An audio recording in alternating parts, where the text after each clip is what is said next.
व्याख्यामुद्रां करसरसिजैः पुस्तकं शङ्खचक्रे बिभ्रद्भिन्नस्फटिकरुचिरे पुण्डरीके निषण्णः अम्लानश्रीरमृतविशदैरंशभिप्लावयन् मामाविर्भूयादनकमहिमा मानसे वागधीशः। नमस्ते प्राणेश प्रणतविभवायामनिमगाः नमः स्वामिन् रामप्रियतमनमन् गुरुगुणः नमस्तुभ्यं भीमप्रबलतमकृष्णेष्ट भगवन्नमः श्रीमन्मध्वप्रदिश सुदृशन्नो जय जय श्रीगुरुभ्यो नमः। नारायणं सुरगुरुं जगदेकनाथं भक्तप्रियं सकललोकनमस्कृतं च त्रैगुण्यवर्जितमजं विभुमाद्यमीशं वन्दे भुवग्नम् अमरासुरसिद्धवन्द्यं नारायणं नमस्कृत्य नरं चैव नरोत्तमं देवीं सरस्वतीं व्यासं ततो जयमुदीरये।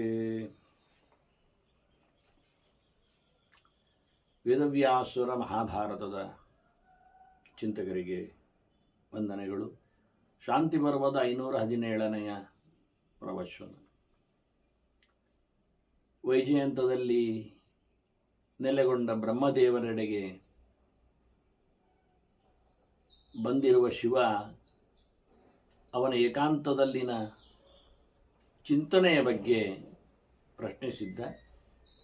ಪರಮೋಚ್ಚನಾದ ನಾರಾಯಣನ ಬಗ್ಗೆ ನಾನು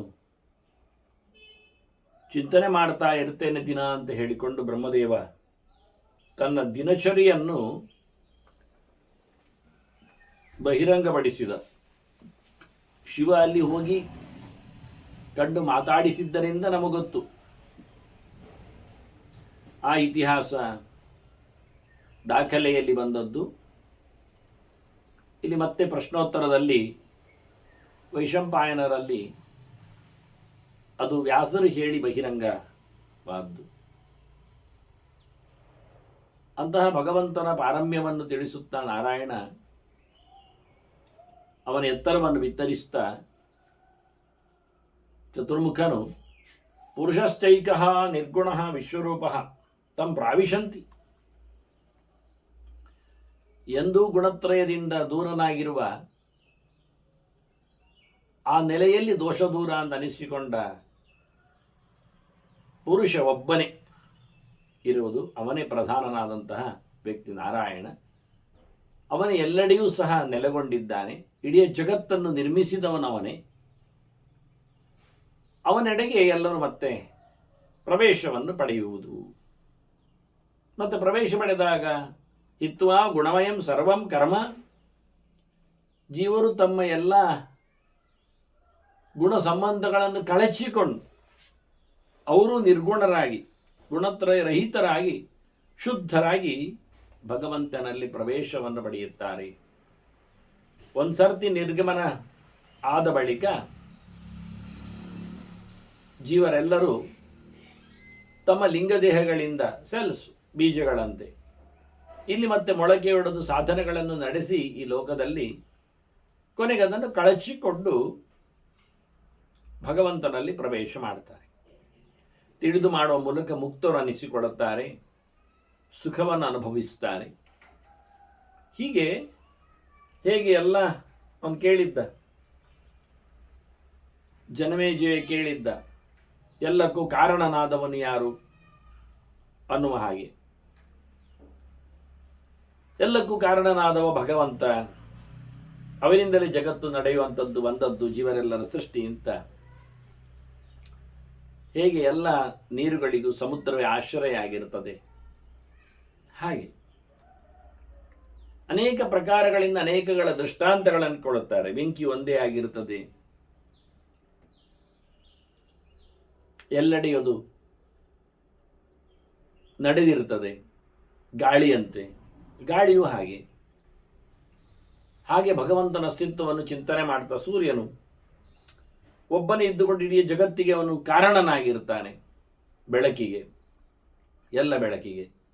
ಹಾಗೆ ಭಗವಂತನಿದ್ದು ಲೌಕಿಕವಾದ ಕೆಲವು ದೃಷ್ಟಾಂತಗಳಿಂದಾಗಿ ದೇವರ ಅದು ಹೇಗೆ ಸಾಧ್ಯ ಆಗ್ತದೆ ಎನ್ನುವುದನ್ನು ಹೇಳಲಿಕ್ಕೋಸ್ಕರ. ಹೇಗೆ ಸೂರ್ಯ ಇಷ್ಟು ದೊಡ್ಡ ಪ್ರಪಂಚವನ್ನು ವಿಶಾಲವಾಗಿ ಒಬ್ಬನೇ ಒಬ್ಬ ಸೂರ್ಯ ಅವನು ತನ್ನ ಸಂಚಾರದಿಂದ ಇವತ್ತು ನಮಗೆ ಕಾಣುವ ಎಲ್ಲ ವಿಶ್ವವನ್ನು ಬೆಳಗಿಸ್ತಾನವ. ಅದೇ ವಿಶೇಷ, ಅದು ಅದ್ಭುತ. ಹಾಗೆ ಭಗವಂತ ಇದ್ದಾನೆ ಅಂತ ಹೇಳುತ್ತಾ ಅವನನ್ನು ಇದಕ್ಕಿಂತ ಹೆಚ್ಚಿನ ಮಟ್ಟಿನಲ್ಲಿ ನಾವು ಚಿಂತನೆ ಮಾಡಲಿಕ್ಕೆ ಬರುವುದಿಲ್ಲ. ಅಚಿಂತ್ಯಂಚ ಅಮಿತಜ್ಞಾತ್ವ ಭಾವಸೂಕ್ಷ್ಮಂ ಚತುಷ್ಟಯಂ. 4 ರೂಪಗಳಿಂದ ನೆಲೆಗೊಂಡಿದ್ದಾನವ. 4 ನಡೆಸಲಿಕ್ಕೆ ಜಗತ್ತಿನ ಸಂಹಾರದಲ್ಲಿ ಅವನು ಸಂಕರ್ಷಣನಾಗಿ ಶೇಷನೊಳಗಿದ್ದುಕೊಂಡು ಸೃಷ್ಟಿಯನ್ನು ನಡೆಸಿಕೊಳ್ಳುವಲ್ಲಿ ಪ್ರದ್ಯುಮ್ನನಾಗಿ ಇಂದ್ರನಲ್ಲಿ ಪ್ರವಿಷ್ಟನಾಗಿ ಸಂಹಾರವನ್ನು ನಡೆಸುವಾಗ ಶೇಷನನ್ನು ರುದ್ರನನಿಗೆ ಉಪಯೋಗಿಸಿಕೊಂಡಿದ್ದು ಹಾಗೆ ಸ್ಥಿತಿಯಲ್ಲಿ ಅನಿರುದ್ಧನಾಗಿ ದಕ್ಷಾದಿಗಳನ್ನು ಗುರು ಬೃಹಸ್ಪತ್ಯಾದಿಗಳನ್ನು ನೋಡಿಕೊಳ್ಳುವವನಂತೆ ವಿಶೇಷವಾಗಿ ಮೋಕ್ಷಪ್ರದನಾಗಿ ಜ್ಞಾನಪ್ರದನಾಗಿ ಆನಂದಪ್ರದನಾಗಿ ವಾಸುದೇವನಾಗಿ ಭಗವಂತ ಅದರಲ್ಲಿಯೂ ಕಾರ್ಯವೈಖರಿಯಲ್ಲಿ ಪ್ರದ್ಯುಮ್ನಲ್ಲಿ ಸೃಷ್ಟಿಯ ಚಿಂತನೆ ನಡೆಸಿಕೊಟ್ಟಲ್ಲೇ ವಿಶೇಷವಾದ ಜ್ಞಾನದ ಆನಂದದ ತವರಾಗಿ ಮೋಕ್ಷಕ್ಕೆ ಕಾರಣವಾಗಿ ಚತುರ್ಮುಖನಲ್ಲಿ ಉಪಾಸ್ಯನಾಗಿ ಹೀಗೆ ಪ್ರತ್ಯೇಕನಾಗಿಯೂ ಭಗವಂತ ಮಾಯಾ ಜಯಾಕೃತಿ ಶಾಂತಿಯವರ ಪತ್ನಿಯಾಗಿ ಪತಿಗಳಾಗಿ 4 ರೂಪಗಳಿಂದ ಅವರು ಪತ್ನಿಯರು 4 ರೂಪಗಳಿಂದ ಅವನ ಈ ವೈಖರಿಯನ್ನು ಸೃಷ್ಟಿ ಸಂಹಾರ ಮೋಕ್ಷದ ವಿಶೇಷತೆಯನ್ನು ಚಿಂತನೆ ಮಾಡಲಿಕ್ಕೆ ಉಂಟು. ಇನ್ನೂ ಅನೇಕವಾದಂಥ ರೂಪಗಳಿವೆ, ಇನ್ನೂ ಅನೇಕವಾದ ಕ್ರಿಯೆಗಳಿವೆ. ಹೀಗೆ ಇದನ್ನು ಚಿಂತನೆ ಮಾಡ್ತಾ ವಿಚರೇತ್ ವಿಷ್ಣುವಿನ ವಿಶೇಷವಾದ ಆನಂದವನ್ನು ಜ್ಞಾನವನ್ನು ಅನುಸಂಧಾನ ಮಾಡುತ್ತಾ ಅಸಮನ್ನದ್ಧ ಸಗಚ್ಚೇತ್ ಪುರುಷಂ ಶುಭ. ಯಾವುದರಲ್ಲಿಯೂ ಸಹ ಆತ ಸೋರಿ ಹೋಗದೆ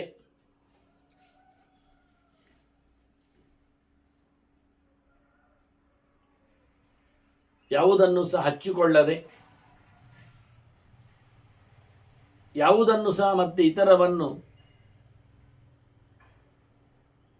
ಸಂಪರ್ಕಿಸಿಕೊಳ್ಳದೆ ಕಟ್ಟಿ ಹಾಕಿಕೊಳ್ಳದೆ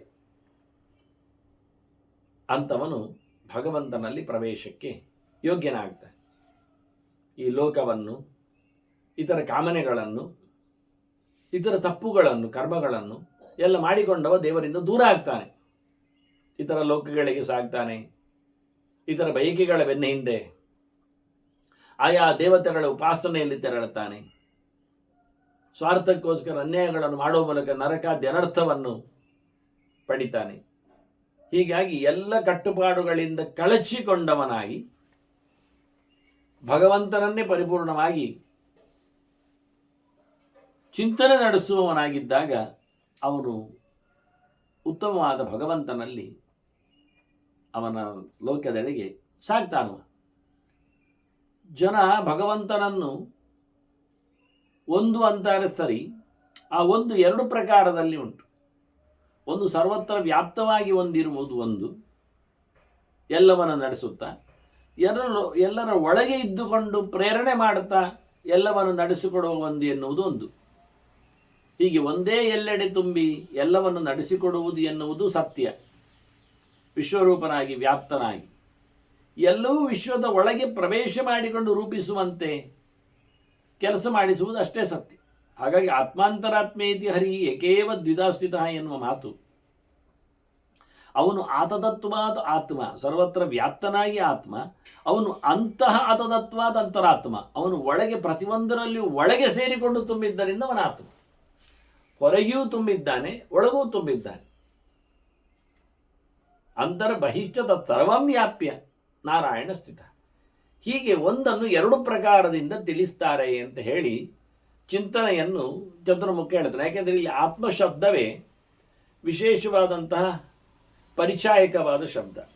ಇದನ್ನು ಪರಮ ಆತ್ಮ ಅಂತ ಹೇಳುವ ಮೂಲಕ, ದೊಡ್ಡ ಸಂಗತಿ ಅಂತ ಹೇಳುವ ಮೂಲಕವೂ ಅರ್ಥ ಮಾಡಿಕೊಳ್ಳಲಿಕ್ಕೆ ಬರ್ತದೆ. ವ್ಯಾಪ್ತಿಯನ್ನು ಅದು ಪ್ರತಿಯೊಬ್ಬರನ್ನು ಪ್ರವೇಶಿಸಿಕೊಂಡು ಆ ಜೀವನಿಗಿಂತ ವಿಶಿಷ್ಟನಾಗಿ ಬೇರೆಯಾಗಿ ಉತ್ತಮನಾಗಿರುವುದರಿಂದಲೂ ಅವನನ್ನು ಪರಮಾತ್ಮ ಅಂತ ಕರೀಲಿಕ್ಕೆ ಬರ್ತದೆ.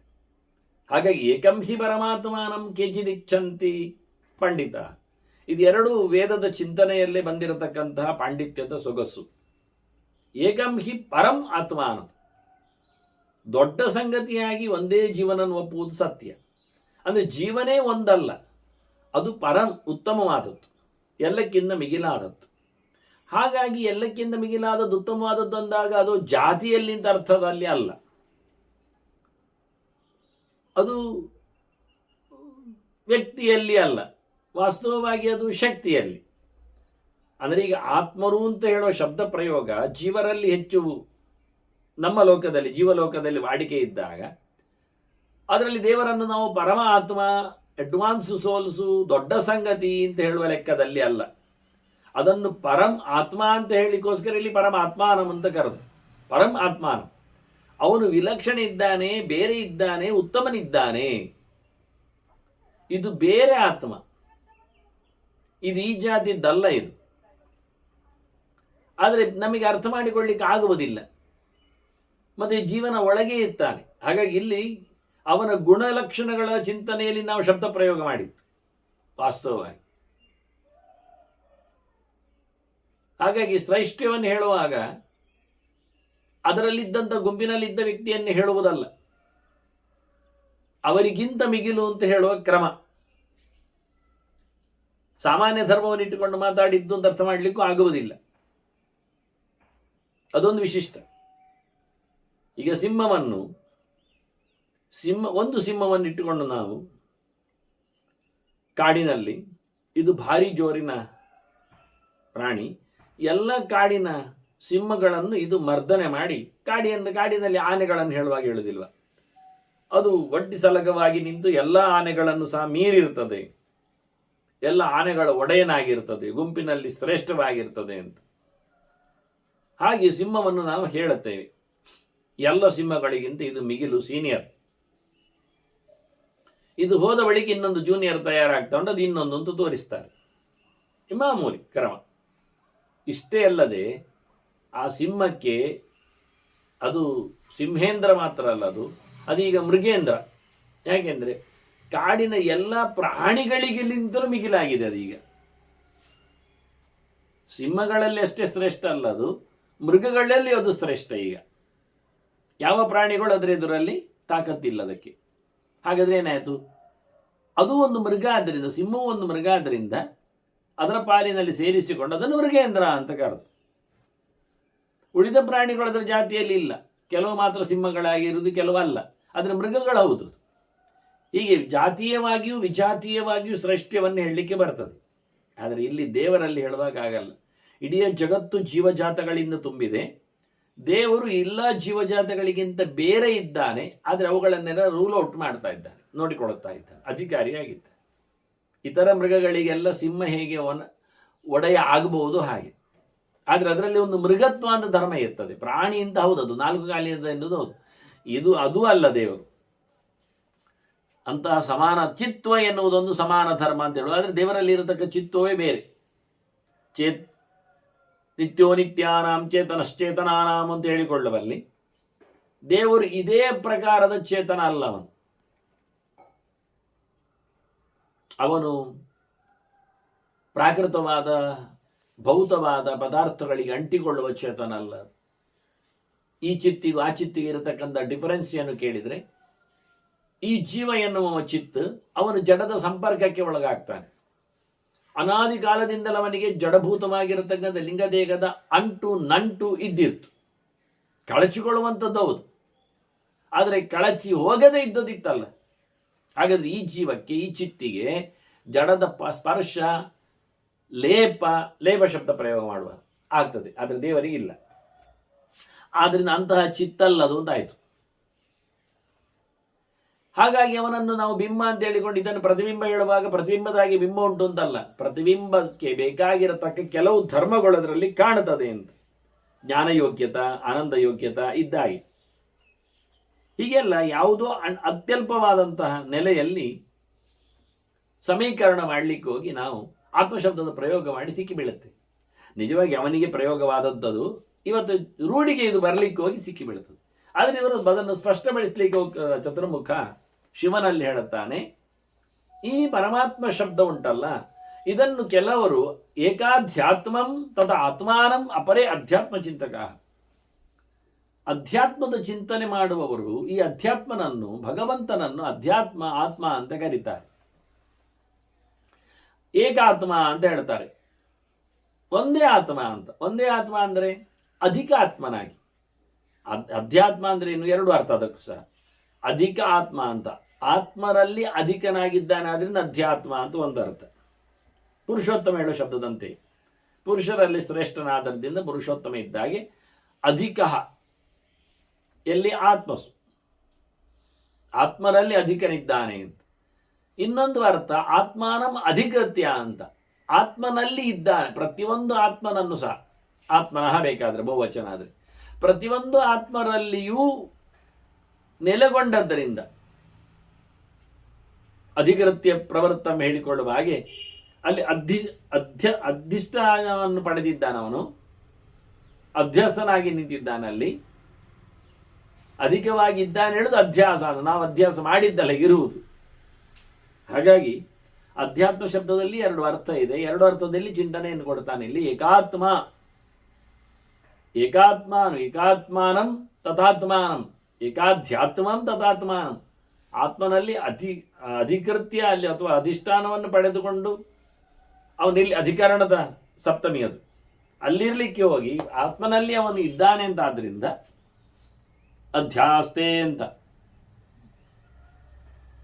ಆತ್ಮನಲ್ಲಿ ಅವನು ನೆಲೆಗೊಂಡದ್ರಿಂದ ಅವನು ಅಧ್ಯಾತ್ಮ ಅಂತಲೂ ಆತ್ಮಚಿಂತಕರು, ಅಧ್ಯಾತ್ಮ ಚಿಂತಕರು ಕರೀತಾರೆ. ಹೀಗೆ ಅಂತರ್ಯಾಮಿಯಾಗಿ ಸರ್ವವ್ಯಾಪ್ತಿಯಾಗಿ ಎರಡು ಉಪಾಸನೆ ಹೌದು, ವ್ಯಾಪ್ತೋಪಾಸನೆ ಅಂತರ್ಯಾಮಿಪಾಸನೆ ಅಂತ ಹೇಳಿ ಹೀಗೆ ಪರಮಾತ್ಮನ ಚಿಂತನೆಯನ್ನು ಕೊಡುತ್ತಾ, ತತ್ರಯ ಪರಮಾತ್ಮ ಹಿ ಸನಿತ್ಯ ನಿರ್ಗುಣ ಸ್ಮೃತಃ. ಅದರಲ್ಲಿ ಯಾರು ನೀನು ಆತ್ಮನಿಗಿಂತ ಭಿನ್ನನು ಅಂತ ಹೇಳ್ತೀಯ, ತಿಳ್ಕೊಳ್ತೀಯ, ಅಂತರ್ಯಾಮಿಯಾಗಿ ಯಾರನ್ನು ಗುರುತಿಸ್ತೀಯ, ಒಂದು ವಸ್ತು ಆತ್ಮ, ಆತ್ಮದಿಂದ ಎಲ್ಲ ಆತ್ಮರನ್ನು ಪರಿಗ್ರಹಿಸಿ ಎಲ್ಲ ಜೀವರೊಳಗೂ ಇರುವವನು ಯಾರು? ಒಬ್ಬನೇ. ಎಲ್ಲ ಜೀವರು ಅನ್ನುವಾಗ ಅವರು ಪ್ರತ್ಯೇಕ ಅಂತ ಅರ್ಥ ಆಯ್ತಲ್ಲ ಬಹುವಚನದಿಂದ. ಕ್ಷರ ಸರ್ವಾಣಿ ಭೂತಾನಿ ಹೇಳುವಾಗ ಪ್ರತಿ ವ್ಯಕ್ತಿಗಳು ಬೇರೆ ಬೇರೆ, ನಾನು ಬೇರೆ ನೀನು ಬೇರೆ, ನಿನಗೆ ಗೊತ್ತು ನನಗೆ ಗೊತ್ತದು. ಹಾಗೆ ಎಲ್ಲರೂ ನಿನಗೆ ಗೊತ್ತು ಇಂದ್ರ ಬೇರೆ ಅಂದ, ಹಾಗೆ ನನಗೂ ಗೊತ್ತು ಅವನಿಗೂ ಗೊತ್ತು. ಹೀಗೆ ಪ್ರತಿಯೊಬ್ಬರಿಗೂ ಅವರು ನಾನಲ್ಲ ಎನ್ನುವುದು ಗೊತ್ತಿದೆ. ಈಗ ಎಲ್ಲರಲ್ಲಿ ಒಬ್ಬನೇ ಇದ್ದಾನೆ ಯಾರು ಅಂದರೆ ಅದು ದೇವರು. ಅದನ್ನೇ ಉಲ್ಲೇಖ ಮಾಡಿದ್ದೇವ. ತತ್ರಯ ಪರಮಾತ್ಮ ಹಿ, ಪರಂ ಆತ್ಮ, ಬೇರೆ ಆತ್ಮ ಇದ್ದಾನಲ್ಲ, ಅವ ಪರಮ ಆತ್ಮ ಇದ್ದಾನಲ್ಲ, ಅಡ್ವಾನ್ಸ್ ಸೋಲ್ ಇದ್ದಾನ, ದೊಡ್ಡವ ಇದ್ದಾನಲ್ಲ, ಅವನು ವ್ಯಾಪ್ತನಾದವ ಇದ್ದಾನಲ್ಲ, ವಿಲಕ್ಷಣ ಇದ್ದಾನಲ್ಲ, ಅವನೇ ನಿತ್ಯನು, ಯಾವಾಗಲೂ ಒಂದೇ ಪ್ರಕಾರದಲ್ಲಿ ಇರುವವನು, ಎಲ್ಲರಲ್ಲಿಯೂ ನೆಲೆಗೊಂಡವನು, ನಿರ್ಗುಣ, ಈ ಗುಣತ್ರಯದಿಂದ ದೂರನು, ಗುಣತ್ರಯ ಸಂಪರ್ಕ ಇಲ್ಲದವನು, ಸಪ್ತರಜಸ್ಸು ತಮಸ್ಸು ಇಲ್ಲದವನು. ಸಹಿ ನಾರಾಯಣ ಜ್ಞೇಯ, ಅವನನ್ನೇ ನಾವು ನಾರಾಯಣ ಅಂದತ್ತು. ಹೇಗೆ ಅಂದರೆ ಹೀಗೆ ಎಲ್ಲ ನರರಲ್ಲಿಯೂ ಇರುವವನು, ಎಲ್ಲ ನರರಿಗೂ ಆಶ್ರಯದಾತನು, ಎಲ್ಲ ನರರಿಗೂ ಜ್ಞಾನಾನಂದವನ್ನು ಕೊಟ್ಟವನು. ಇವನಿಗೆ ಯಾರು ಗೊಡ್ಡಿಲ್ಲ, ಇವನು ಸ್ವಯಂ ಜ್ಞಾನಿ, ಸ್ವಯಂ ಆನಂದವನ್ನು ಪಡೆದವನು, ಇರುವವನು. ಹಾಗಾಗಿ ಇತರರಿಗೆ, ಅದು ನರರಿಗೆ ಆಯಿತು, ಸುರರಿಗಲ್ಲ. ಸುರಾಯಣ ಅಲ್ಲವ ಅಂದರೆ ಅಯ್ಯಮಾರಾಯರೇ, ಸುರರು ನರರೇ. ನರಶಬ್ದವನ್ನು ನಾವು ಜೀವ ಅಂತ ಅರ್ಥದಲ್ಲಿ ಪ್ರಯೋಗ ಮಾಡಿದ್ವಿ. ಇಲ್ಲಿ ನರ ಅಂದರೆ ಮನುಷ್ಯ ಮಾತ್ರ ಅರ್ಥ ಅಲ್ಲ, ಮನುಷ್ಯನೂ ನರನೇ, ಅವನಿಗೆ ಹೆಚ್ಚು ಅಪ್ಲೈ ಆಗ್ತದೆ ಅದು ಶಬ್ದ ಅಂತ. ಮತ್ತೆ ಸುರನು ನರನೇ. ನರ ಅಂದರೆ ಏನರ್ಥ? ನರವಣಂ ಅಂತ ಅರ್ಥ, ಸ್ವಂತವಾಗಿ ಸುಖವನ್ನು ಪಡೆಯುವ ಯೋಗ್ಯತೆ ಇಲ್ಲದವನು ಅಂತ ಅರ್ಥ. ನರಮತೆ, ಗಮ್ಮತ್ತಿನಲ್ಲಿ ಇರುವುದಿಲ್ಲ. ಸುರರು ಗಮ್ಮತ್ತಿನಲ್ಲಿ ಇರುವುದಿಲ್ಲ. ಅವರಿಗೆ ಸುರರು ಹೇಳಿದ್ದು ಸುಷ್ಟು ರಮಂತೆ ಅಂತಲೇ ಹೇಳಿಯೇ, ಸುಷ್ಟು ರಮತೆ ಅಂತಲೇ, ಸುಖವಾಗಿ ಇರ್ತಾರೆ ಅಂತ. ಆದರೆ ಎಷ್ಟು ಸಮಯ? ತೊಂದರೆ ಬಾರದಷ್ಟು ಸಮಯ. ಅಲ್ಲಿಯೂ ಅಸುರರ ಲಗ್ಗೆ ಇದೆ, ಅವರಿಗೂ ಖಾತೆ ಗಲಾಟೆ ಬರ್ತದೆ, ಅವರು ಮತ್ತೆ ಅಲ್ಲಿಂದ ಬಿಟ್ಟು ಹೋಗ್ತಾರೆ. ಹಾಗಾಗಿ ಅವರು ಇನ್ನೊಬ್ಬರಿಂದಾಗಿ ಆನಂದವನ್ನು ಪಡೆಯುವುದರಿಂದ ಸ್ವಂತವಾದ ಆನಂದ ಅವರಿಗೂ ಇಲ್ಲ. ಸುರಲೋಕದಲ್ಲಿಯೂ ಅಲ್ಲಿರುವಂಥದ್ದು ಇನ್ನೊಂದರಿಂದ ಆನಂದ, ನಂದನವನದಿಂದ, ಪಾರಿಜಾತದ ಕಂಪಿನಿಂದ, ಇನ್ನಿತರ ಅಪ್ಸರೆಯ ಗಂಧರ್ವರ ಸಹವಾಸಗಳಿಂದ ಎಲ್ಲ. ಹಾಗಾಗಿ ಆತ್ಮರಮಣ ಇರುವವನು ಭಗವಂತ ಮಾತ್ರ, ಎಲ್ಲರಿಗೆ ಆನಂದ ಕೊಡುವವನು ದೇವರು ಮಾತ್ರ. ಅದನ್ನು ಸ್ವಂತವಾಗಿ ಅವರೇ ಆನಂದ ಪ್ರಕಾರದಲ್ಲಿ ಇಲ್ಲದೇ ಇರುವುದರಿಂದ ಆನಂದದಶ್ಚ ಮುಕ್ತಾನ, ಮುಕ್ತರಿಗೂ ಸಹ ಆನಂದ ಕೊಡುವ ದೇವರೇ ಆದ್ದರಿಂದ ಅವನು ನಾರಾಯಣ ಆದ. ಎಲ್ಲ ನರರಿಗೂ, ಯಾರು ಸ್ವಂತವಾಗಿ ಆನಂದವನ್ನು ಪಡೆಯುವ ಯೋಗ್ಯತೆ ಇಲ್ಲ, ಎಲ್ಲ ಜೀವರಿಗೂ, ಅದು ಜೀವ ಸಾಮಾನ್ಯವಾದ ಶಬ್ದ. ಈಗ ಅವರಿಗೆ ಆಶ್ರಯನಾದವ, ಅವರಿಗೆ ಜ್ಞಾನ ಮತ್ತು ಆನಂದವನ್ನು ಕೊಡುವವ ಅನ್ನೋ ನೆಲೆಯಲ್ಲಿ ಭಗವಂತನನ್ನು ನಾವು ನಾರಾಯಣ ಜ್ಞೇಯ ಸರ್ವಾತ್ಮ. ನೋಡಿ, ಇಲ್ಲಿ ಮತ್ತೆ ಪುನಃ ಸರ್ವರಿಗೂ ಅಂತರ್ಯಾಮಿಯು, ಒಂದು ಬಿಡುವುದಿಲ್ಲ. ಇಲ್ಲಿ ಸರ್ವ ಶಬ್ದದಲ್ಲಿ ಜೀವರು ಮಾತ್ರ ಅಲ್ಲದೆ ಲಕ್ಷ್ಮಿಯೂ ಸೇರ್ತಾಳೆ. ಹಾಗಾಗಿ ಎಲ್ಲರೊಳಗೂ ಭಗವಂತ. ಮತ್ತು ಸರ್ವ ಶಬ್ದವು ವಿಶ್ವವನ್ನು ಎಲ್ಲವನ್ನು ಹೇಳ್ತದೆ. ಪ್ರಾದೇಶಿಕವಾದ ಶಬ್ದವು ಹೌದದು. ಎಲ್ಲ ಪ್ರದೇಶದಲ್ಲಿಯೂ ಭಗವಂತ ಆವರಿಸಿದ್ದಾನೆ. ಅತತತ್ವಾತ್. ಸರ್ವ ಅಂದರೆ ಎಲ್ಲವನ್ನು ಅಂತ ಅರ್ಥ, ಒಂದನ್ನು ಬಿಡದೆ ಅಂತ ಅರ್ಥ. ಅದನ್ನು ಕಬಳಿಸ್ತಾನೆ. ಅತ್ತೀತ್ಯಾತ್ಮ ಅಂದರೆ ಎಲ್ಲವನ್ನೂ ತಂದವನು, ಎಲ್ಲವನ್ನು ನೆಲೆಗೊಳಿಸಿದವನು, ಎಲ್ಲದರಲ್ಲಿಯೂ ನೆಲೆಗೊಂಡವನು, ಎಲ್ಲವನ್ನು ನುಂಗುವವನು, ಮುಗಿಸುವವನು, ಇಲ್ಲ ಮಾಡುವವನು, ಎಲ್ಲರ ಅಂತರ್ಯಾಮಿಯೂ ಆಗಿದ್ದಾನೆ. ಹೀಗೆ ಅನೇಕ ಅರ್ಥಗಳಲ್ಲಿ ಭಾರತವೇ ಹೇಳಿದದನ್ನು, ವಿಶೇಷವಾಗಿ ಶಬ್ದ ಚಿಂತನೆಯನ್ನು. ಅತೃತ್ವಾತ್ ಆತ್ಮನಾಮಾಸು ಅಂತ ಹೇಳುವ ಮೂಲಕ ಯಚ್ಚಾಪ್ನೋತಿ ಯದಾದತ್ತೆ ಯಚ್ಚಾತ್ತಿ ವಿಷಯಾನಿಹ ಯಚ್ಚಾಸ್ಯ ಸಂತತೋ ಭಾವ ಅಂತೇಳಿ ಭಗವಂತನನ್ನು ಸರ್ವಾತ್ಮ ಅಂತ ಕರೀತಾರೆ. ಅವನೇ ಪುರುಷ. ಬ್ರಹ್ಮಾಂಡ ಪುರದಲ್ಲಿದ್ದಾನೆ. ಪ್ರತಿಯೊಬ್ಬರ ದೇಹ ಎನ್ನತಕ್ಕ ಪುರವನ್ನು ಪ್ರವೇಶ ಮಾಡಿದ್ದಾನೆ. ಅವನು ಮೊದಲಿಂದಲೂ ಪುರಾಸಹ, ಮೊದಲಿಂದಲೂ ಇದ್ದವನವನು. ಪೂರ್ಣ ಷಡ್ಗುಣ ಸ್ವರೂಪನಿದ್ದಾನೆ, ಸಕಲ ಗುಣ ಸಂಪೂರ್ಣನಿದ್ದಾನೆ.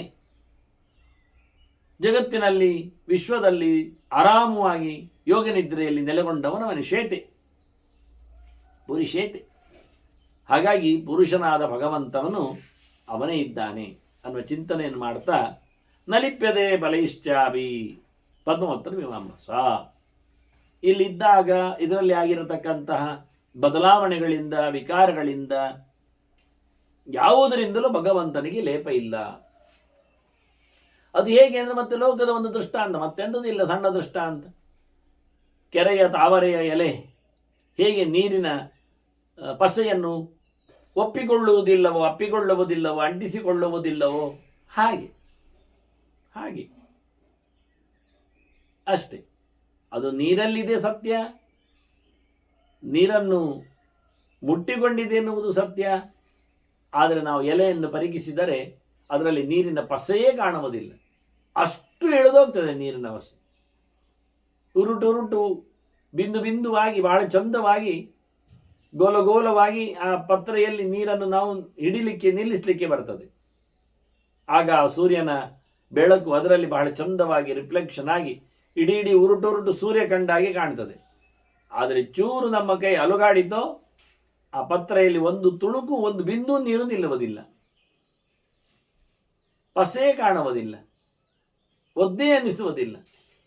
ಅಂತ ಅದ್ಭುತವಾದಂಥ ಎಲೆ, ಅದರ ದಳ, ಅದು ಮತ್ತೆ ಕಮಲವೇ ನೀರಿನಲ್ಲಿ ಮುಳುಗೆದ್ದು ಮೇಲೆ ಬಂದು ಅರಳುವಂಥದ್ದು. ಅರಳುವ ಕಮಲದಲ್ಲಿ ನೀರಿನ ಪಸೆಯೇ ಕಾಣುವುದಿಲ್ಲ. ಎಂಥ ಕೋಮಲ ಅದು! ನೀರಿನ ಪಸೆ ಇದ್ದರೆ ಬಹಳ ಚಂದವಾಗಿ ನಳಿಸ್ತಾ ಇರಬೇಕು. ಆದರೆ ಯಾವುದೇ ನೀರಿನ ಪಸೆಯನ್ನು ಒಪ್ಪಿಕೊಳ್ಳದೆ ಅದು ತನ್ನಷ್ಟಕ್ಕೆ ಬಹಳ ಚಂದವಾಗಿ ಒಳಗಿನ ನೀರಿನ ಆನಂದದಲ್ಲಿ ಅದು ಅರಳಿ ನಿಲ್ತದೆ. ಮೇಲಿನ ಸೂರ್ಯನ ಬಿಸಿಲಿಗೆ ಅದು ಬಾಯಿ ತೆರೀತದೆ. ನಾವು ಯೋಚನೆ ಮಾಡೋದು ಬಿಸಿಲಿಗೆ ಬಾಡ್ತದೆ ಅಂತ, ಸೂರ್ಯನಿಗೆ ಬೇಸತ್ತುತ್ತದೆ ಅಂತ. ಏನಿಲ್ಲ, ಸೂರ್ಯ ಬಂದಂತೆ ಅದು ತನ್ನ ಮುಗುಳು ನಗಿನ ಜೊತೆಯಲ್ಲಿ ಜಗತ್ತನ್ನು ಪರಿಗಿಸ್ತದೆ, ಲೋಕಕ್ಕೆ ಸಂಭ್ರಮವನ್ನು ಕೊಡುತ್ತದೆ. ಹಾಗೆ ಇದರ ಕತೆ. ಭಗವಂತ ನಿರ್ಲಿಪ್ತನಿದ್ದಾನೆ, ಯಾವುದೇ ಕರ್ಮ ಅವನಿಗೆ ಅಂಟುವುದಿಲ್ಲ. ಒಳಗಿದ್ದುಕೊಂಡು ಕೆಲಸ ಮಾಡಿದರೂ ಅದು ಅವನಿಗೆ ಯಾವುದೇ ಫಲದ ವ್ಯವಸ್ಥೆಯಲ್ಲಿ ತಾಗುವುದಿಲ್ಲ, ಬಂಧನಕ್ಕೆ ಬೀಳಿಸುವುದಿಲ್ಲ. ಇನ್ನು ಬಿದ್ದಾನಲ್ಲ ಕರ್ಮಾತ್ಮ ಅಪರಹ ಯೋಸು ಮೋಕ್ಷ ಬಂದೇ ಸಯುಜ್ಯತೆ. ಕೆಲಸ ಮಾಡುವ ಜೀವ ಇದ್ದಾನಲ್ಲ, ಫಲಕ್ಕಾಗಿ ಅವನು ಕೆಲಸ ಮಾಡುವುದಲ್ವ, ಪ್ರಯೋಜನ ಇಲ್ಲದಿದ್ದರೆ ಕೆಲಸ ಮಾಡ್ತಾನವ. ಹಾಗಾಗಿ ಕೆಲಸವನಿಗೆ ಉಂಟೆ, ಯಾಕೆ ಜೀವ ಅಲ್ವವ, ಕೆಲಸ ಮಾಡದೆ ಆಗುವುದೇ ಇಲ್ಲ. ಅದು ಇನ್ಬಿಲ್ಟ್ ಇದ್ದಾಗಿ ಯಾವ ಪ್ರಕಾರದ ಕರ್ಮ ಆದರೂ ಮಾಡಲಿಕ್ಕೆ ಉಂಟು. ನೈ ಕಷ್ಟಿತ ಕ್ಷಣವಭಿ ಜಾತು ತಿಷ್ಠತಿ ಅಕರ್ಮಕೃತ್. ಜೀವ ಅಂದ್ರೇನೆ ಹಾಗೆ, ಕರ್ಮ ಆಗದೆ ಆಗುವುದೇ ಇಲ್ಲ. ಉಸಿರಾಟ ಆದರೂ ಆಗ್ತದೆ. ಉಸಿರು ಬಿಗಿಡಿದು ಪ್ರಾಣಾಯಾಮ ಮಾಡಿದ್ದಾನೆ ಹೇಳಿದರೆ ಅವನು ಮಾನಸಿಕವಾದಿ ಧ್ಯಾನ ಮಾಡ್ತಾ ಇದ್ದಾನೆ ಅಂತ ಅರ್ಥ, ಯೋಚನೆ ಮಾಡ್ತಾ ಇದ್ದಾನೆ.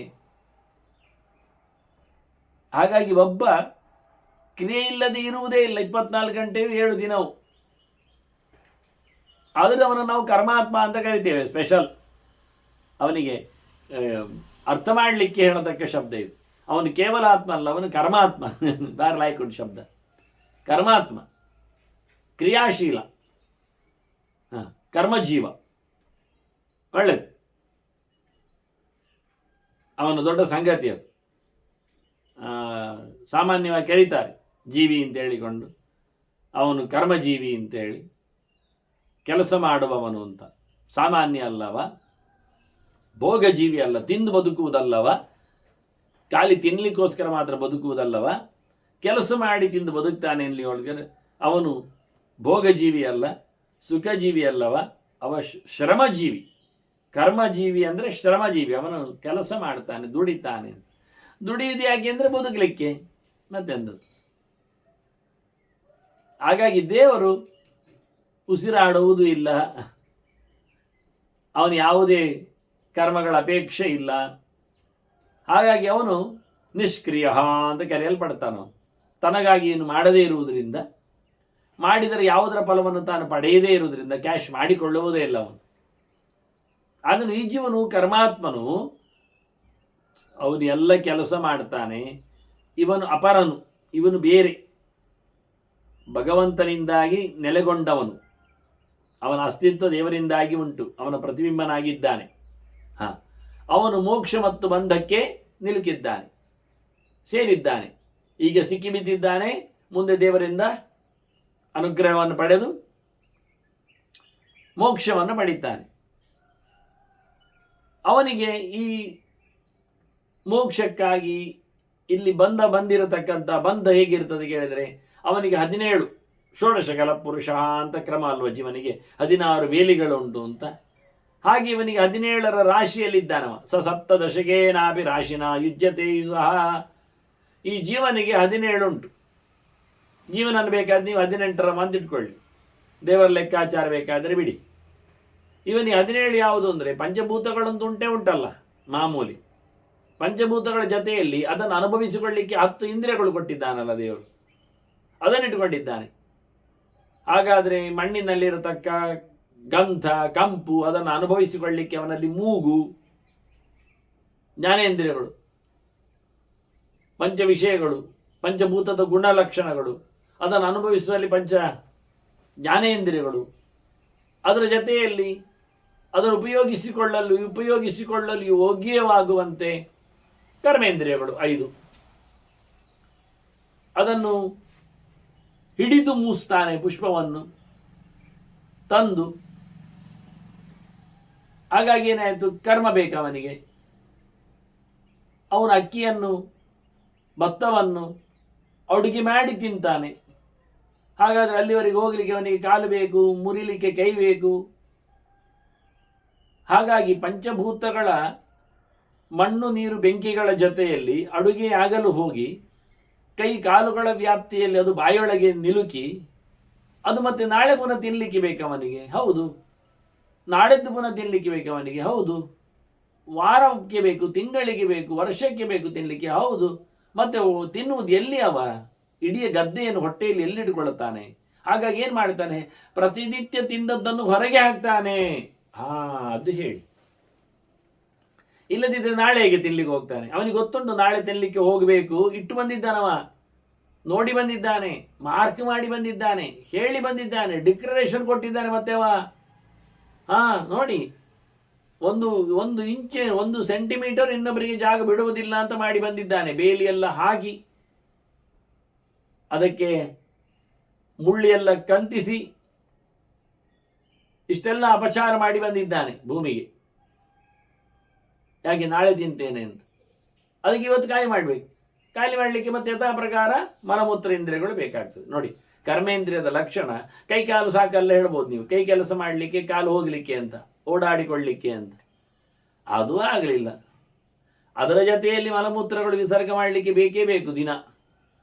ಅದರಿಂದ ಅದು ಕರ್ಮೇಂದ್ರಿಯದ ಜಾಯಿಂಟ್ ಅದು.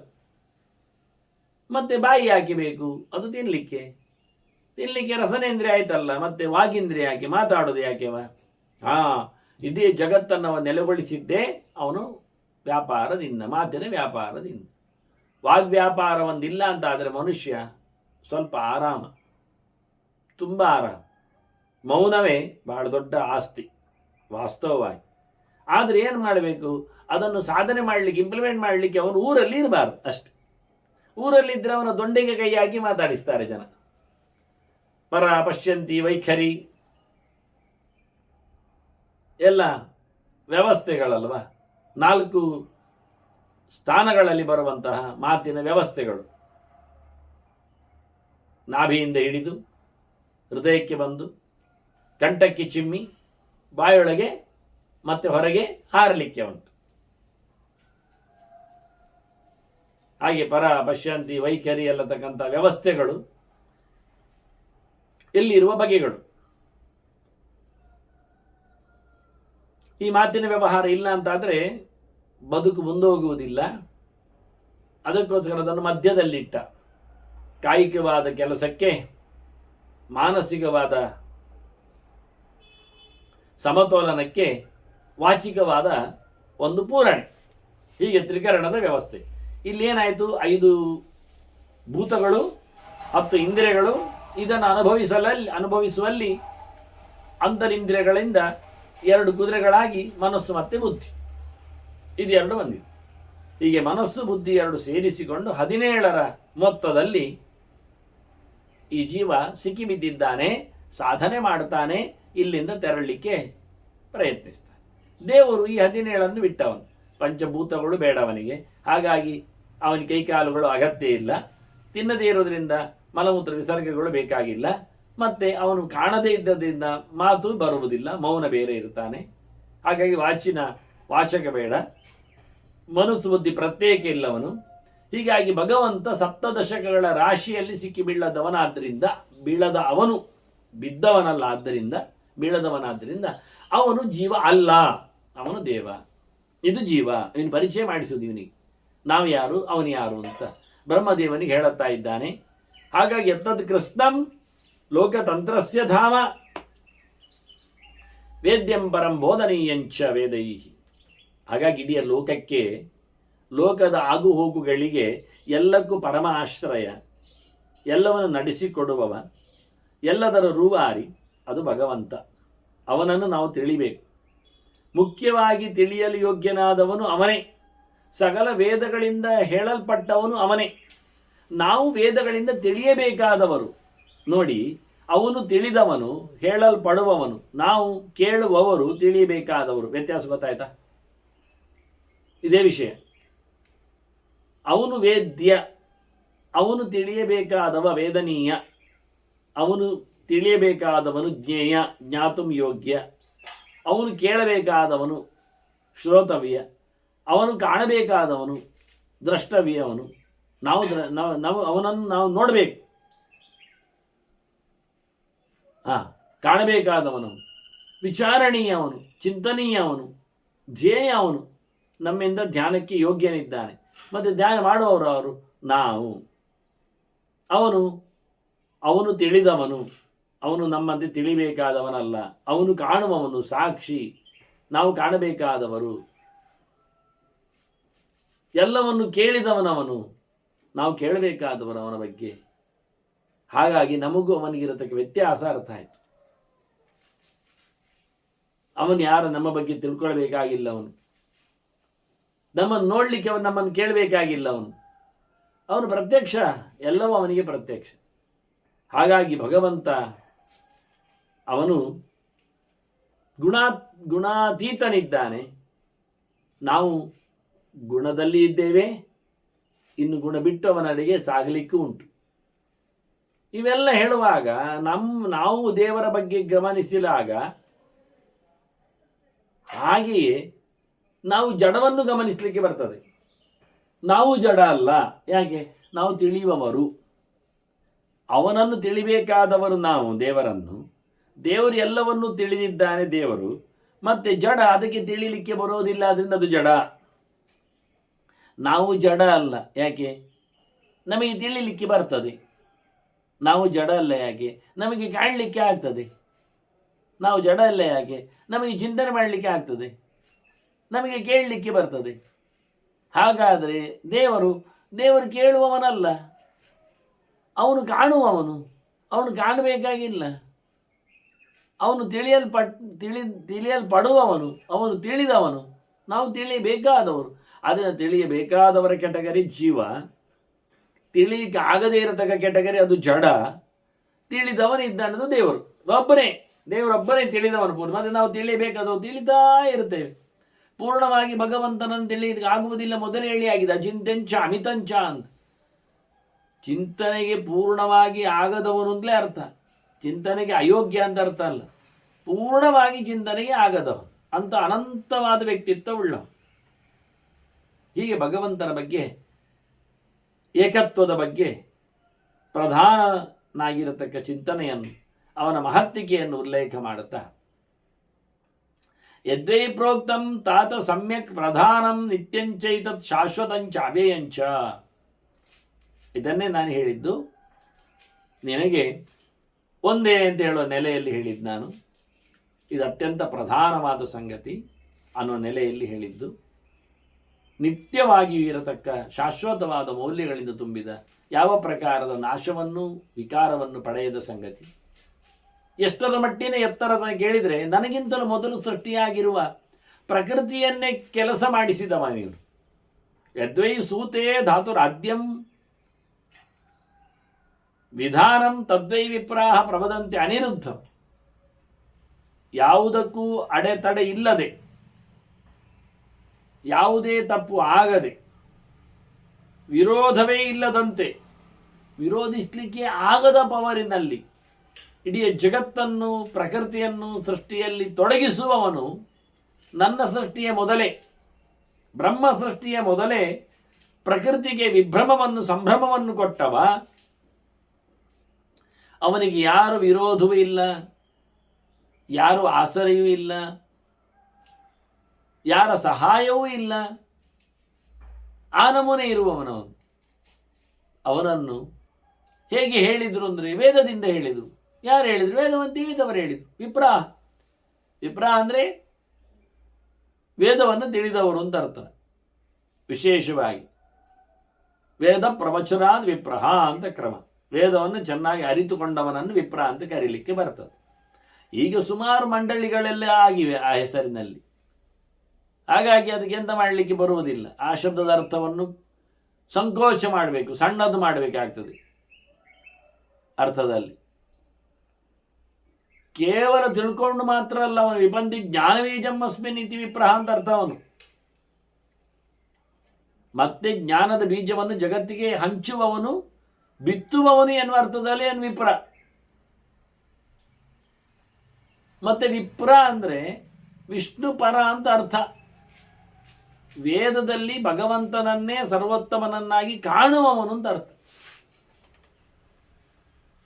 ಪರ ಯಾರು ಅಂದಾಗ ಅವನಿಗೆ ತನ್ನೊಳಗೆ ಪ್ರವೇಶ ಮಾಡಿದವನ ಅರ್ಥ ಆಗಬೇಕು. ಹಾಗಿದ್ರೆ ಮಾತ್ರ. ಈ ಅನೇಕ ಅರ್ಥಗಳಲ್ಲಿ ಚತುರ್ಮುಖ ಹೇಳುತ್ತಾನೆ, ಇಂಥವರು ಚೆನ್ನಾಗಿ ಭಗವಂತನ ಬಗ್ಗೆ ಗಮನವನ್ನು ಕೊಟ್ಟಿರ್ತಾರೆ.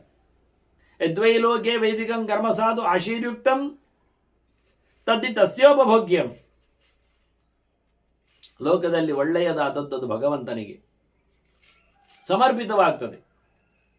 ಯಾವುದು ಲೋಕದಲ್ಲಿ ಶಾಸ್ತ್ರೀಯವಾದದ್ದು ಅದು ದೇವರಿಗೆ ಒಪ್ಪಿಗೆ ಆಗ್ತದೆ.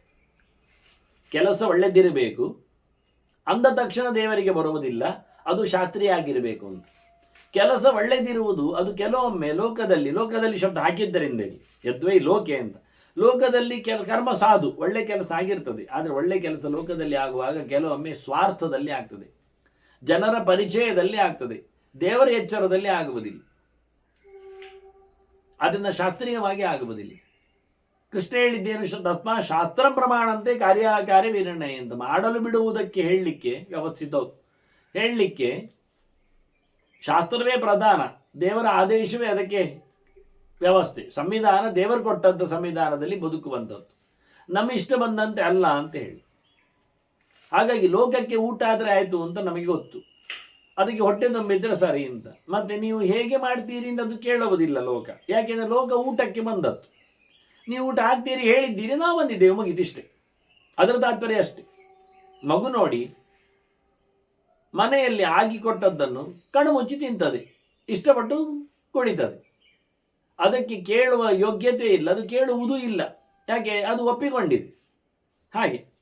ಆದರೆ ತನಗೆ ಮಾಡಿಕೊಟ್ಟದ್ದು ಅದು 100ಕ್ಕೆ 100 ಸರಿಯಾಗಿ ಇರ್ತದೆ ಎನ್ನುವ ಎಚ್ಚರ ಅದಕ್ಕೆ ಮೊದಲಿಂದಲೂ ವಿಶ್ವಾಸ ಅದಕ್ಕೆ ಆಗಿ ಹೋಗಿದೆ.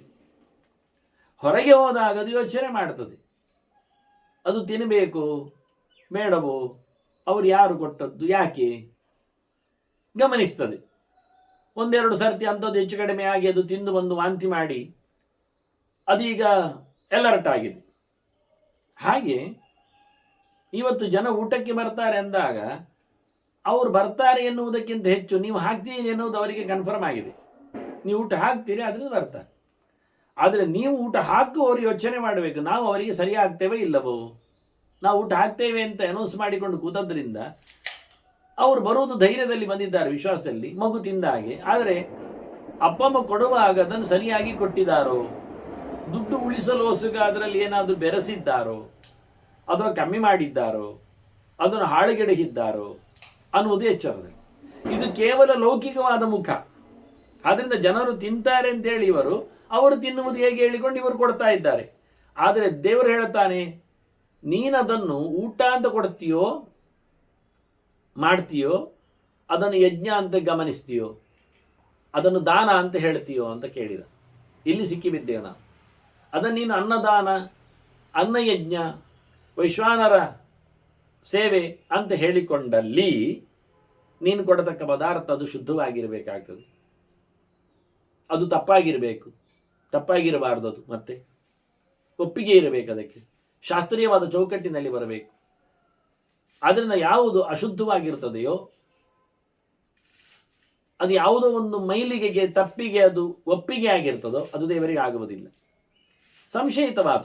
ಅದರಿಂದ ಟಾಂಕಿಯ ನೀರಿನಿಂದ ಮಾಡುವ ಅಡುಗೆ ಅದು ಖಂಡಿತವಾಗಿಯೂ ಅಸಹ್ಯವೇ, ಲೌಕಿಕವಾಗಿಯೂ. ಮತ್ತೆ ಅದು ವೈದಿಕವಾಗಿ ಮಾತ್ರ ಅಲ್ಲ, ಇತರ ಸಂಪರ್ಕಕ್ಕೆ ಒಳಗಾಗಿದೆ ಅನ್ನುವ ನೆಲೆಯಲ್ಲಿ ಮಾತ್ರ ಅಲ್ಲ, ಅದು ಅಸಂಸ್ಕೃತರದನ್ನೆಲ್ಲ ಉಪಯೋಗಿಸಿರ್ತಾರೆ, ಅದರ ಶೇಷ ಆಗಿರ್ತದೆ ಎನ್ನುವ ನೆಲೆಯಲ್ಲಿ ಮಾತ್ರ ಅಲ್ಲ, ಅದು ಟಾಂಕಿಯಲ್ಲಿರತಕ್ಕ ನೀರಿನಲ್ಲಿ ಕ್ರಿಮಿಕೀಟಗಳ ಬಾಧೆಗಳು ಹೆಚ್ಚಿರುತ್ತವೆ ಎನ್ನುವ ಸಾಂಕ್ರಾಮಿಕವಾದಂಥ ಕಥೆಯಲ್ಲಿಯೂ ವೈಜ್ಞಾನಿಕವಾಗಿ ಅದು ಅಯೋಗ್ಯವೇ ಆಗಿರ್ತದೆ. ಅಷ್ಟೇ ಅಲ್ಲದೆ ಅದು ಎಷ್ಟರ ಪ್ರಕಾರದಲ್ಲಿ ನೀವು ಅದನ್ನು ಶುದ್ಧ ಮಾಡಿ ಕಳಿಸಿಕೊಟ್ಟರೂ ಕಳಿಸಿಕೊಳ್ಳುವ ಮಾಧ್ಯಮಗಳು ಅದನ್ನು ಹಾಳು ಮಾಡಿರ್ತಾರೆ. ಸಾಂಶಯಿಕವಾಗಿ ಆದರೂ ಅದು ಪರಿತ್ಯಾಜ್ಯ. ಇಷ್ಟು ಕ್ರಮ ವಾಸ್ತವವಾಗಿ ಅದನ್ನು ನಡೆಸುವ ವಿಧಾನದಲ್ಲಿ, ಪಾಕದ ವಿಧಾನದಲ್ಲಿಯೂ ಅದನ್ನು ಸಹಜವಾಗಿ ಅಗ್ನಿಯ ಪ್ರತಿಷ್ಠೆಯೊಂದಿಗೆ ಮಾಡಿದ್ದರೆ ಅಡುಗೆ ಅದು ಚೆನ್ನಾಗಿರ್ತಿತ್ತು. ಭೂಸ್ಪರ್ಶ ಇಲ್ಲದ ಅಗ್ನಿಯ ವ್ಯವಸ್ಥೆ, ಕೆಂಪು ನಾಲೆ ಇಲ್ಲದ ಅಗ್ನಿಯ ಕತೆ, ಉರುವಲು ಸರಿಯಾಗಿಲ್ಲದ, ಇಂಧನ ಸರಿಯಿಲ್ಲದ ಅಗ್ನಿಯ ಕತೆ. ಹೀಗಾಗಿ ಗ್ಯಾಸು ಅಡುಗೆ ಎನ್ನುವುದು ಅದು ಅನೇಕ ಪ್ರಕಾರಗಳಿಂದ ಅಶುದ್ಧ. ಗ್ಯಾಸಿನ ಒಲೆಯಲ್ಲಿ, ಪರಿಕರದಲ್ಲೇ, ಪದಾರ್ಥಗಳಲ್ಲೇ, ಸಿಲಿಂಡರ್ನಲ್ಲಿಯೇ ಒಂದು ಅಸಂಸ್ಕಾರದ ಸಂಸ್ಪರ್ಶಗಳ ವ್ಯವಸ್ಥೆಗಳು, ಅದರ ಜೊತೆಯಲ್ಲಿ ಒಳಗಿರತಕ್ಕಂಥ ಫ್ಯೂಯಲಲ್ಲಿ ಅನೇಕವಾದ ಬಾಧೆಗಳು, ಇದರಿಂದ ಅನಂತ ಪ್ರಕಾರದಲ್ಲಿ ಮುಟ್ಟಿನ ಸೋಂಕಿನ ಕಥೆಗಳು, ಹೀಗೆಲ್ಲ ನಿಯಮಗಳನ್ನು ಕಂಡಾಗ ಇದರಿಂದ ಮಾಡಿದ ಅಡುಗೆ ಎನ್ನುವುದು ಅದು ದಾನಾರ್ಹ ಅಲ್ಲ. ಅಷ್ಟೇ ಅಲ್ಲದೆ ಅದು ನಿಜವಾಗಿ ಅತ್ಯಂತ ಹೇಯ ಆಗಿರ್ತದೆ, ಅದು ನಿವೇದನೀಯವೂ ಆಗಿರುವುದಿಲ್ಲ. ಹೀಗೆ 2-3 ಪ್ರಕಾರಗಳನ್ನು ಗಮನಿಸಿದಾಗ ಇನ್ನು ನಂತರ ಮಾಡುವವರು ಕರ್ತೃ, ಇದೆಲ್ಲ ಹೊರಗಿನ ಉಪಕರಣಗಳಲ್ಲಿ. ಆದರೆ ಕರ್ತೃ ಸರಿ ಇಲ್ಲದೆ ಇದ್ದರೆ, ಅವನೊಂದೊಮ್ಮೆ ರೋಗಿಯಾಗಿದ್ದರೆ, ಅವನು ಮಧ್ಯೆ ಮಧ್ಯೆಯಲ್ಲಿ ಸೀನು ರೋಗಗಳಿಂದ ಗ್ರಸ್ತನಾಗಿ ಸೀನ್ತಾ ಇದ್ದರೆ, ಇನ್ನೇನೋ ಪ್ರಕಾರಗಳಿಂದ ಅವನು ಅಡುಗೆ ಮಾಡುವುದಾದರೆ ಅದು ಮತ್ತೆ ಪುನಃ ಹೇಯಾಗಿರ್ತದೆ. ಅದರಂತೆ ಅವನು ಸ್ನಾನ ಮಾಡಿರುವುದಿಲ್ಲ, ಶುದ್ಧನಾಗಿರುವುದಿಲ್ಲ, ದೇವರ ಎಚ್ಚರದಲ್ಲಿ ದೇವರ ತಿಲಕಾದಿಗಳನ್ನು, ಚಿಹ್ನೆಗಳನ್ನೆಲ್ಲ ಧಾರಣೆ ಮಾಡಿರುವುದಿಲ್ಲ. ಹೀಗಾಗಿ ಭಗವಂತನಿಗೆ ಅನಿವೇದ್ಯ ಆಗ್ತದೆ ಅದು, ಆಗ ಪ್ರಸಾದ ವಸ್ತು ಆಗುವುದಿಲ್ಲ ಆಗ. ಹಾಗಾಗಿ ಇದು ಇನ್ನೊಂದು ರೀತಿಯಿಂದ ಅದು ಪರಿತ್ಯಾಗ ಯೋಗ್ಯ ಆಗಿರ್ತದೆ. ಇದನ್ನೆಲ್ಲ ಗಮನಿಸಿಕೊಂಡು ಹೇಳ್ತಾ ಇದ್ದಾನೆ. ಲೋಕದಲ್ಲಿ ಹಿತವಾದ ಕರ್ಮ ಅಂತ ಹೇಳಲಿಕ್ಕೆ ಹೋಗಬೇಡ. ಎಷ್ಟು ಚಂದ ಮಾಡಿದ್ರು ಅದು ವೈದಿಕವಾಗಿದೆಯಾ ನೋಡು, ಶಾಸ್ತ್ರೀಯವಾಗಿದೆಯಾ ನೋಡು, ವೇದೋಕ್ತವಾಗಿದೆಯಾ ನೋಡು. ವೈದಿಕ ಶಬ್ದ ಹಾಕಿದ್ದು ವೇದ ಆಗಬೇಕು ಅಂತ. ವೇದ ಎನ್ನುವುದು ಇತಿಹಾಸ ಪುರಾಣಗಳ ಚೌಕಟ್ಟಿಗೆ ಬರ್ತದೆ, ಅದರ ಆಚೆಗೆ ಹೋಗುವುದಿಲ್ಲ. ಆದ್ರಿಂದ ಅದು ಪುರಾಣೋಕ್ತವಾಗಿ, ಶಾಸ್ತ್ರೀಯವಾಗಿ, ಇತಿಹಾಸೋಕ್ತವಾಗಿ, ಪಂಚರಾತ್ರೋಕ್ತವಾಗಿ ಆಗಿದ್ದರೆ ಓಕೆ. ಅದು ಪಂಚರಾತ್ರಿಗೆ ಆಗದೇ ಇದ್ರೆ ಇವತ್ತು ಬಂದಿರತಕ್ಕಂಥ ಚಿಂತನೆಯ ರಾಶಿಯಂತೆ ಅದು ಉಪಯೋಗಕ್ಕೆ ಬರುವುದಿಲ್ಲ. ಅದು ದೇವರ ಭೋಗ್ಯ ಆಗುವುದಿಲ್ಲ. ದೇವರಿಗೆ ಕೊಡದೆ ತಿನ್ನುವುದರಿಂದ ಅವನು ಕಂಡಬಟ್ಟೆ ದೊಡ್ಡ ರೋಗಿ ಆಗ್ತಾನೆ, ನರಕಕ್ಕೆ ಪಾತ್ರನಾಗ್ತಾನೆ. ಇಹದಲ್ಲಿ ರೋಗಿ, ಪರತ್ರ ನಾರಕಿ ಅನ್ನುವ ನೆಲೆ. ಯಾಕೆ? ದೇವರು ತಿಂದದ್ದಲ್ಲವ, ದೇವರಿಗೆ ಕೊಟ್ಟು ತಿನ್ನಲಿಲ್ಲ, ಕೊಡಲಿಕ್ಕೆ ಬರೋದಿಲ್ಲ ಅಂಥದ್ದು ಮಾಡಿ ತಿಂದಿದ್ದಾನೆ. ಹೀಗಾಗಿ ಇವೆಲ್ಲ ತಿನ್ನುವವರೆಲ್ಲ ಕೊಡುವವರ ಮೇಲೆ ಡಿಪೆಂಡ್ಸ್.